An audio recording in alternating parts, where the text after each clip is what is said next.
கோயில்கள் வெறும் சாமி கும்பிடுற இடமா? கண்டிப்பா கிடையாது. அவை ரகசிய பெட்டகங்கள். உலகத்தையே அசைக்கிற தங்கம் அங்க இருக்கு. பல லட்ச கோடிகள் தூங்குது. நீங்க போன்ல மூழ்கி இருக்கீங்க. இந்த விளக்கத்துல உண்மையை உடைப்போம். முன்னோர்கள் நிரந்தர செல்வத்தை சேர்த்தாங்க. நீங்க நிஜமாவே பாதுகாப்பா இருக்கிறீங்களா? வெறும் காகித பணத்தை நம்புறீங்க, பேங்க் ஆப்ஸ நம்புறீங்க, மலிவான போதையை தேடுறீங்க.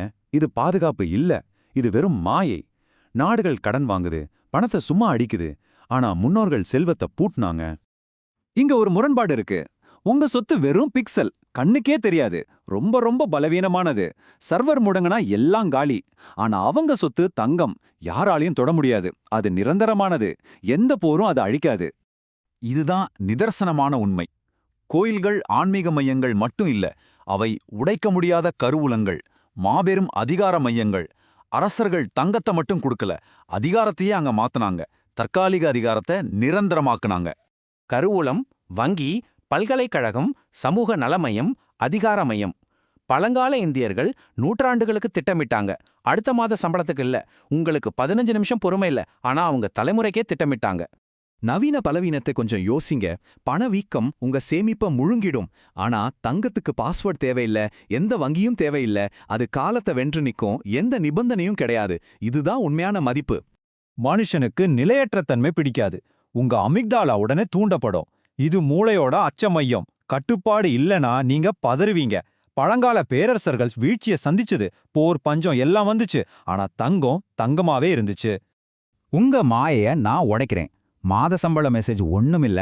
இஎம்ஐ அனுமதி ஒரு பொருட்டே இல்ல. வருமானம்னா பாதுகாப்பு கிடையாது. அது முழுமையான போய். ஒரு பணி நீக்க மெயில் வாழ்க்கையை அழிச்சிடும். உண்மையான பாதுகாப்புங்கிறது வேற. கசப்பான உண்மை இதுதான். வருமானம் இன்னைக்கு சோறு போடும். சேமிச்ச செல்வந்தான் நாளைக்கு காப்பாத்தும். பாதுகாப்புன்னா சேமிக்கப்பட்ட மதிப்பு. கோயில் தங்கம்தான் மிகப்பெரிய காப்பீடு. அது நாகரிகத்தின் அவசரகால காப்பீடு. இதுதான் மிகச்சிறந்த நிதி திட்டம். அரசாங்கத்தை விட கோயில்களை ஏன் நம்புனாங்க? அரசர்கள் மாறுவாங்க, அரசாங்கங்கள் வீழும். ஆனா நம்பிக்கை மாறாது. அரசியல் அதிகாரம் அழிஞ்சிடும், நம்பிக்கை என்றென்றும் நிலைச்சு நிற்கும். மக்கள் எல்லாவற்றையும் கொடுத்தாங்க. நிலம், தங்கம், வைரங்கள். ஏன்? ஒரு விஷயத்த நல்லா கவனிங்க. கோயில்களுக்கு கொடுத்தது தானம் இல்ல, அது ஒரு பிரபஞ்ச முதலீடு. தெய்வத்தின் ஆசீர்வாதம் கிடைக்கும், முழுமையான பாதுகாப்பு கிடைக்கும். அது தலைமுறைக்கான சொத்து, ரொம்ப ஆழ்ந்த அர்த்தம் கொண்டது. இதுதான் நீண்ட கால முதலீடு. கோயில்கள் மாபெரும் நிதி நிறுவனமா மாறுச்சு. எப்படி? மக்கள் நம்பிக்கையை பெற்றதால மட்டும்தான். பல தலைமுறைகளா அதை செஞ்சாங்க. நம்பிக்கைதான் இறுதியான நாணயம். நேற்றும் இன்றும் நாளையும் அதுதான். அதை அவங்க உறுதியா சம்பாரிச்சாங்க. அப்போதான் அந்த பெரும் கண்டுபிடிப்பு நிகழ்ந்தது. கேரளாவின் பத்மநாபசாமி கோயில். உலகத்தையே இது உறைய வச்சது. தங்க நாணயங்கள், தங்கச் சிலைகள், வைரங்கள், பல நூற்றாண்டுகள் பழமையான நகைகள், அளவிட முடியாத செல்வம் அங்க இருந்துச்சு. இந்த நம்பரை கொஞ்சம் யோசிங்க. பல லட்சம் கோடி ரூபாய்கள். ஒரே ஒரு புனிதமான இடம். பல நாடுகளோட பொருளாதாரத்துக்கு இது சமம். நவீன பொருளாதார நிபுணர்களே இது அச்சுறுத்துது. 500 வருஷத்துக்கு அப்புறமும் செல்வம் பயமுறுத்துது. இதை கண்டிப்பா நினைவுல வச்சுக்கோங்க. வால்ட் பி இன்னும் துறக்கப்படல. செல்வத்தின் உண்மையான அளவு பூட்டி இருக்கு. இது ஒரு மாபெரும் மர்மம். பழங்கால புனைவுகளால அது பாதுகாக்கப்படுது. அந்த உண்மையான மதிப்பு யாருக்கும் தெரியாது. இந்த முரண்பாடு உங்களை சுடணும். பழங்கால கட்டுப்பாடு நிரந்தர செல்வத்தை உருவாக்குச்சு.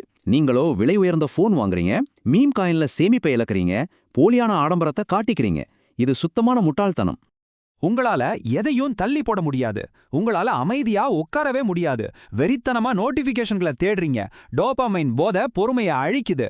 மூளைக்கு உடனடி வெற்றிகள் தேவைப்படுது, உடனடி அங்கீகாரம் தேவைப்படுது. இந்த உளவியல் திறனை புரிஞ்சுக்கோங்க. எதிர்காலத்தை நோக்கிய சிந்தனை, உடனடி இன்பத்தை விட நீண்டகால பலன்கள். பழங்கால இந்தியா இதை முழுமையா கத்திருந்துச்சு. உங்க பலவீனமான தலைமுறை இதை இழந்துடுச்சு. இந்த சூப்பர் பவரை நீங்க இழந்துட்டீங்க.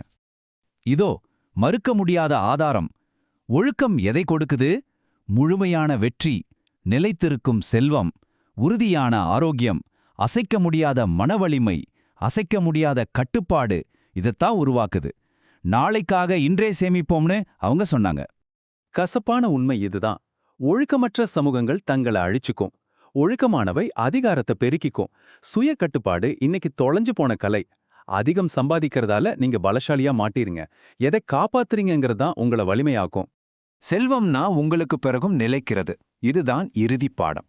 வேகம் உங்களை வலிமையாக்காது, பொறுமைதான் உங்களை வலிமையாக்கும். குருட்டுத்தனமா செலவழிக்கிறத உடனே நிறுத்துங்க. இன்றே சேமிக்க தொடங்குங்க. சம்பாதிக்க யார் வேணாலும் முடியும். நீங்க ஆள போறீங்களா இல்ல அழிய போறீங்களா?